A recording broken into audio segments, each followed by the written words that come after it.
सिंध मुंशी अम्मा चैनल ते तव्हां सभिनि जो स्वागत आहे। आज असां इते ॿुधंदासूं श्रीमद् भगवत गीता जो 3 अध्याय। ओम श्री परमात्मने नमः। अध्याय 3। अर्जुन सवाल कयो त हे जनार्दन, जे तव्हां लाइ कर्मनि खां ज्ञान वधीक श्रेष्ठ आहे त पोइ हे केशव मूंखे भयंकर कर्मनि में छो था लॻायो? ऐं तव्हां जेके गॾे मिसे वचन चओ था से मुंहिंजी ॿुधीअ खे मोह में था फासाइनि। तंहिं करे का हिकु ॻाल्हि निश्चय करे ॿुधायो जंहिंसां मुंहिंजो भलो थिए। अर्जुन जे ईअं पुछण ते भगवान श्री कृष्ण महाराज चवनि था, हे निष्पाप अर्जुन, हिन लोक में ॿिनि क़िस्मनि जी अवस्था मुंहिंजे पारां पहिरियां ई चई वई आहे। सा ज्ञानिन खे ज्ञान योग सां ऐं योगिन खे निष्काम कर्म योग सां प्राप्त थींदी आहे। पर कंहिं बि रस्ते लाइ कर्मनि खे त्यागण जी ज़रूरत नाहे, छो त इंसान न त कर्म न करण सां निष्काम थींदो आहे, न कर्म त्यागण सां सिद्धीअ खे प्राप्त कंदो आहे। ऐं सभिनि कर्मनि जो जड़ खां त्याग बि थी कोन सघंदो आहे, छो त को बि इंसान कॾहिं बि बिना कर्म जे रही कोन सघंदो आहे। सभई माण्हू बेशक प्रकृतिअ जे पैदा कयल गुणनि जे वस थी कर्म कंदा आहिनि। तंहिं करे जेको बेअकुल माण्हू कर्मनि जे इंद्रियुनि खे हठ सां रोके इंद्रियुनि जे भोगनि जो मन सां चिंतन कंदो रहंदो आहे, सो कूड़ो ऐं बेअकुल चवाईंदो आहे। हे अर्जुन, जेको इंसान मन सां इंद्रियुनि खे वस में करे निर्मोही बणिजी कर्म जे इंद्रियुनि सां कर्म योगीअ जहिड़ो वहिंवारु कंदो आहे, सो श्रेष्ठ आहे। तंहिं करे तूं शास्त्रनि जे ठाहियल धर्म रूपी कर्मनि खे कर, छो त कर्म न करण खां कर्म करण श्रेष्ठ आहे। ऐं कर्म न करण सां तुंहिंजे शरीर धारण जो सबब बि साबित कोन थींदो।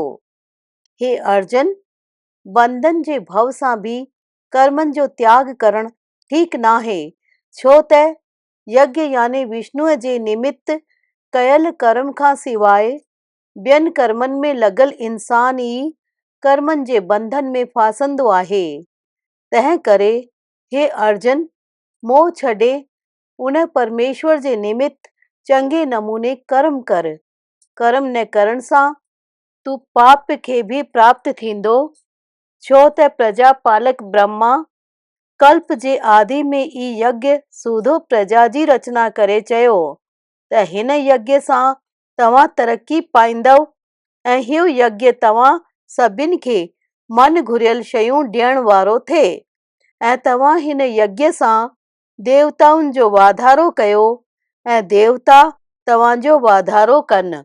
अहिड़ीअ रीति पाण में फर्ज खे सम्झी तरक़ी कंदे परम कल्याण खे प्राप्त थींदव ऐं यज्ञ सां वधायल देवता बिना घुरे ई तव्हां लाइ प्यारा भोग ॾींदा। उन्हनि जे ॾिनल भोगनि खे जेको माण्हू संदन कुझु मोट ॾिने बिना भोगींदो आहे, सो निश्चय चोर आहे। छाकाणि त यज्ञ खां बचियल अन्न खाइण वारा माण्हू सभिनि पापनि खां छूटी पवंदा आहिनि ऐं जेके पापी रुगो पंहिंजे शरीर खे पालण लाइ पचाईंदा आहिनि, से त पाप ई खाईंदा आहिनि, छो त सभु प्राणी अन्न मां पैदा थींदा आहिनि ऐं अन्न मींहं सां थींदो आहे ऐं मींहुं यज्ञ सां थींदो आहे ऐं उहो यज्ञ कर्मनि सां थींदो आहे। ऐं उन्हीअ कर्म खे तूं वेद खां पैदा थियल ॼाण ऐं वेद अविनाशी परमात्मा मां पैदा थियो आहे। तंहिं करे सर्वव्यापी परम पुरुष परमात्मा सदाई यज्ञ में विराजमान आहे। हे पार्थ, जेको इंसान हिन लोक में सृष्टि चक्र मूजिब कर्म न कंदो आहे, सो इंद्रियनि जे सुख खे भोगण वारो पापी इंसान व्यर्थ ई जीअंदो आहे। पर जेको इंसान आत्मा में प्रीति रखंदो आत्मा में ई संतुष्ट थींदो आहे, तंहिंजे लाइ को फर्ज नाहे, छो त हिन संसार में उन लाइ स्वार्थ जो को बि संबंध नाहे। तॾहिं बि रुगो हू सभ जे भले लाइ कर्म कंदो आहे। तंहिं करे तूं मोह छॾे फ़क़ति कर्मनि जो चङीअ रीति निर्वाह कर, छो त मोह खे छॾे कर्म कंदड़ माण्हू परमात्मा खे प्राप्त थींदो आहे। अहिड़ीअ रीति जनक आदिक ज्ञानी जन बि मोह त्यागे कर्मनि जे करण सबबि परम सिद्धीअ खे प्राप्त थिया आहिनि। तंहिं करे पूरबिले माण्हुनि जे कयल कर्मनि खे ॾिसी बि तोखे कर्म करणु घुर्जनि, छो त श्रेष्ठ पुरुष जहिड़ो वहिंवारु कंदा आहिनि, ॿिया आम इंसान बि तहिड़ो ई वहिंवार कंदा आहिनि। श्रेष्ठ पुरुष जो कुझु साबित करे छॾींदो आहे त आम इंसान बि उन्हीअ ते ई हलंदा आहिनि। तंहिं करे हे अर्जन, जेतोणीकि मुंहिंजे लाइ टिनी लोकनि में को बि फर्ज़ु नाहे ऐं प्राप्त थी सघण लाइक़ का बि शइ मूंखे प्राप्त न थी हुजे, अहिड़ी ॻाल्हि बि नाहे, तॾहिं बि मां कर्म कंदो आहियां। छो त जे मां ॼाणनि हार थी कर्म न कयां त हे अर्जन, सभु इंसान बि मूंखे ॾिसी कर्म न कंदा ऐं किना थी पवंदा। अहिड़े नमूने मां सॼी प्रजा खे मारण वारो बणिजी पवंदुमि। तंहिं करे ज्ञानी माण्हू मोह छॾे जग खे सिख्या ॾियण जी चाहना रखी कर्म कंदा आहिनि। ज्ञानी पुरुष खे अज्ञानी माण्हुनि जी बुद्धीअ में भरम याने कर्मनि तां भरवसो खणनि जहिड़ो कमु न करणु घुर्जे। रहंदो पाण परमात्मा जे स्वरूप ते वेसव विश्वास रखी ऐं सभु कर्म चङीअ तरह कंदे ॿियनि खां बि कराइण घुर्जनि। हे अर्जन, हक़ीक़त में सभु कर्म प्रकृतिअ जे गुणनि जा कयल आहिनि, तॾहिं बि घमंड सां मोह में फाथल इंसान सम्झंदा आहिनि त ही मूं कयो आहे। पर हे महाबली, ज्ञानी पुरुष ईअं वीचार करे मोहित कीन थींदा आहिनि ऐं प्रकृतिअ जे गुणनि सां मोहित थी पवंदा आहिनि। अहिड़े नासमझ माण्हुनि में पंहिंजी ॻणप न कराए ऐं ध्यानु धरे संपूर्ण कर्म मूंखे अर्पण करे इच्छा ऐं मोह छॾे दुख मिटाए युद्ध कर। हे अर्जन, जेके बि मनुष्य खोटी बुद्धि छॾे ऐं श्रद्धा सां सदाई मुंहिंजे हिन ॻाल्हि ते हलंदा आहिनि, से सभु कर्मनि खां छुटे पार पाईंदा आहिनि ऐं जेके खोटा बेअक़ल इन्हीअ रीति न हलंदा आहिनि, तिन सभिनि मोह बुद्धीअ में फाथल खे भलाईअ खां परे थियल ई ॼाण। छो त सभु पंहिंजे सुभाउ सां ई परवस थी कर्म कंदा आहिनि। ज्ञानवान बि पंहिंजे मन मूजिबि कर्म कंदा आहिनि, पोइ इन में कंहिंजो हट छा करे सघंदो। तंहिं करे इंसान खे खपे इंद्रियनि जे भोगन वारे राग द्वेष मोह ईर्ष्या जे वस न थिए, छो त उहे ॿई भलाईअ जी वाट ते विघिन विझण वारा वॾा वैरी आहिनि।